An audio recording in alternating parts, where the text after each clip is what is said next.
You have time blocked on your calendar for the things that really matter. But when that time comes, you sit down and can barely move the needle. You're not distracted. You're not lazy. You have the time. But the output is nowhere near what you know you're capable of. And you've probably blamed your focus or your discipline, your drive for that. I want to tell you right now that in most cases, it has nothing to do with any of those. I'm Jesse Hoffman. I'm a performance coach. I work with founders and operators across 4 continents, from early stage entrepreneurs to founders running 7 and 8 figure operations who are hitting a ceiling that more strategy, hard work, and grind just won't solve. And one of the highest leverage adjustments that I make with almost every single client is what I call energy architecture. It's the E in my CLEAR framework. And most people have been working against it their entire career without knowing it. You can learn more about that whole framework in some of my other videos.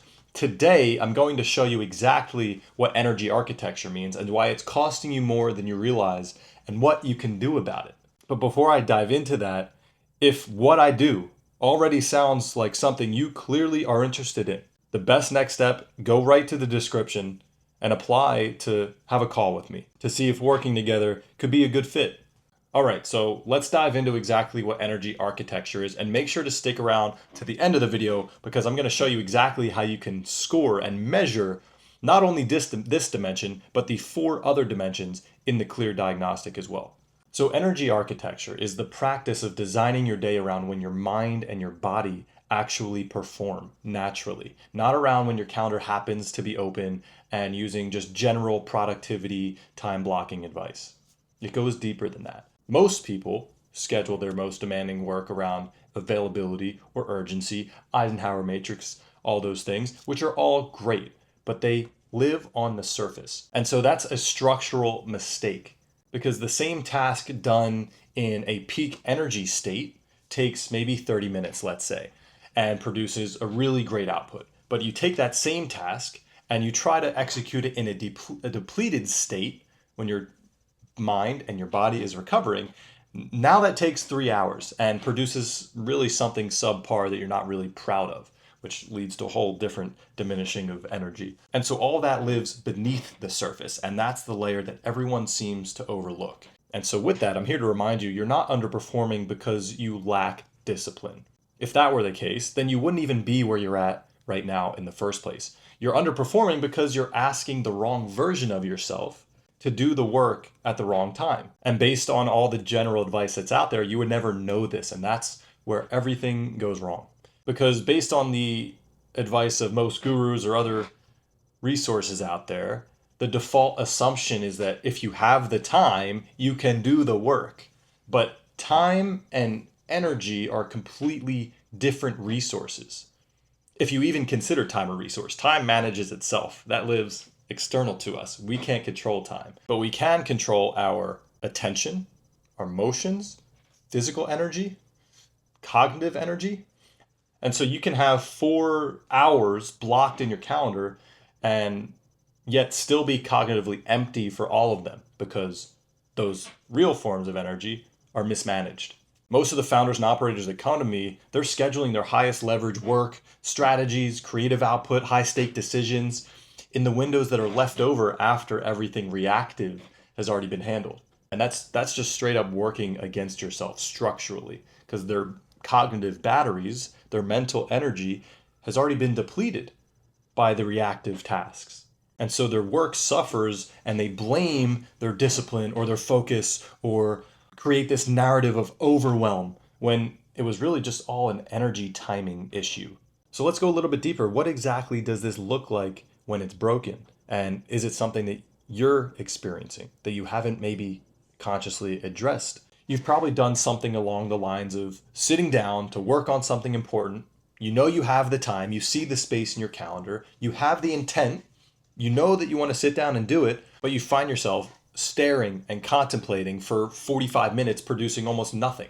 And then you give up and you start checking your email because that at least feels like progress. So I might as well move a little bit, send some emails. So then you go and find another time to schedule this important task, and you keep doing that repeatedly and keep moving it.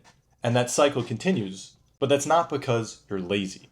It's because every time it comes up, you're in the wrong state to really engage in that task.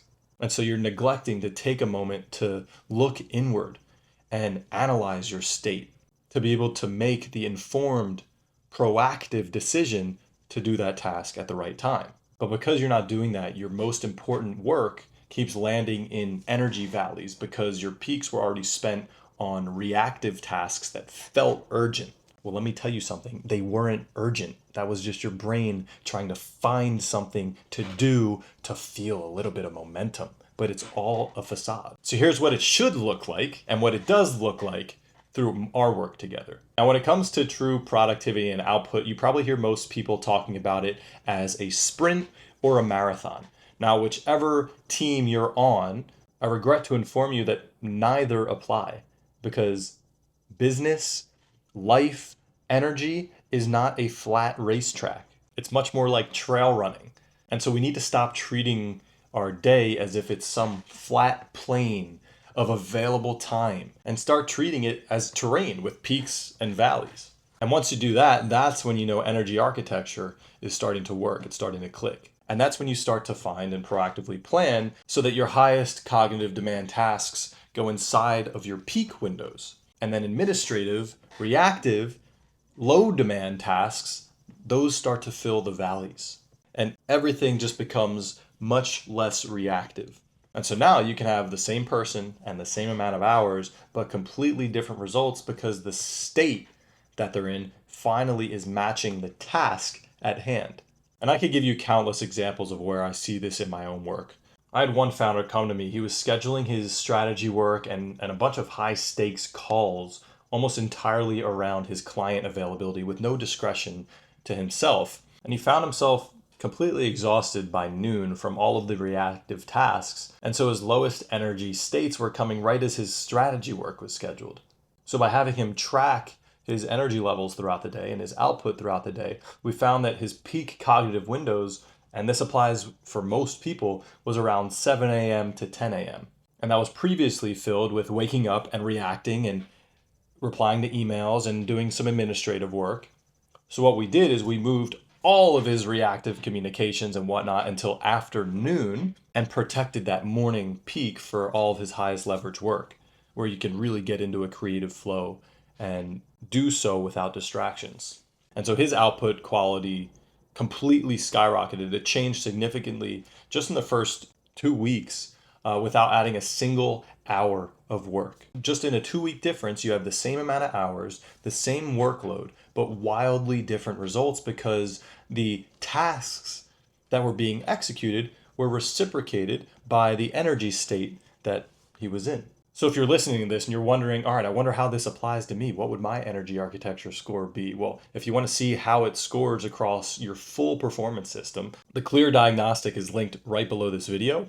It takes about 4 minutes to complete and will give you a score across all 5 dimensions as well as a total score and shows you exactly where your ceiling is coming in. And when you're able to figure out those 1 or 2 low points that are anchoring down everything else, everything changes. So click that link, fill out the score, and you'll also be able to receive some personalized input based on your score. But for now, I want you to take these 3 questions and write them down and answer them because I want to give you something actionable that you can take away and start executing on. The first question that I need you to ask yourself, when in your day are you doing the most cognitively demanding work right now? And is that by design? Have you chosen to do that? Or is it by default from an external pressure or a general societal expectation? It can become way too easy to just fall into place with what everyone else is doing. Well, everyone else is replying to their inbox at 9 a.m. I need to as well, or else it'll look like I'm not doing anything. Like, you need to let go of expectations. You need to get into tune with yourself and do what's best for you. And so the next thing I want you to do to get honest with yourself is look at your last 5 days. What percentage of your peak energy hours were spent on reactive tasks versus tasks that you would actually consider your highest leverage work? Chances are you have no awareness of where you're spending your time each day unless there are specific meetings or things of that nature where you're held accountable by others and where there might be expectations from higher ups or colleagues or clients. You need to be self-accountable with where you spend your energy, not your time, your energy. And so once you reflect on those 5 days, the third thing I want you to do and answer for yourself is, have you ever mapped your energy across a full week to identify when you feel like you're really consistently sharp and on point versus when you find yourself quite depleted and starting to burn out, as people like to say? If not, then I would ask you, why are you guessing with things that you could be measuring? So now, after hearing this, if you don't take the time to do this, you're making an active choice to neglect parts of your potential that you're not meeting. And again, this is just the E in the clear framework or the clear diagnostic. And there's 4 other dimensions as well. But this consistently reveals one of the highest leverage adjustments available to all of my entrepreneurs and clients that work with me. Because as I've mentioned, most of them find themselves doing the right work. They know what needs to be done, but they're doing it at the wrong times, and therefore it doesn't get done, or at least not to the quality that they know that they're capable of. And that applies through all layers of business. And most people spend all their time in this grind set mindset of, I'm not where I want to be. And so therefore, they need to grind and do all this hard work to outpace the competition and be working harder. But all that results in is mindless movement. It's not real productivity.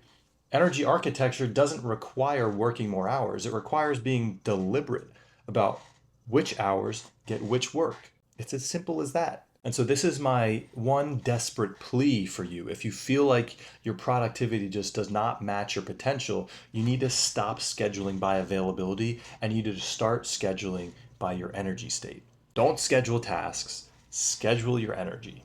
That single shift will produce more than most productivity systems ever will. And with this methodology, you'll also be building a much stronger foundation for whatever productivity system you choose to stack on top of it. So if you're ready to finally put this plan into action and fix your energy problems, your output problems for good, you're tired of kicking it down the road and thinking that just grinding is the answer, but feeling that friction, that constant resistance, well, I would love to have a conversation. You can apply to work with me in the link right below. We'll have a talk. We'll see if it's a good fit. If not, I'll give you some actionable advice and send you on your way. If you'd rather measure your full system first, the clear diagnostic is just right below that link. Either way, the next steps are right in the description. I can't wait to see you on the other side, whether it's on a call or seeing your results. I'll talk to you soon. Peace.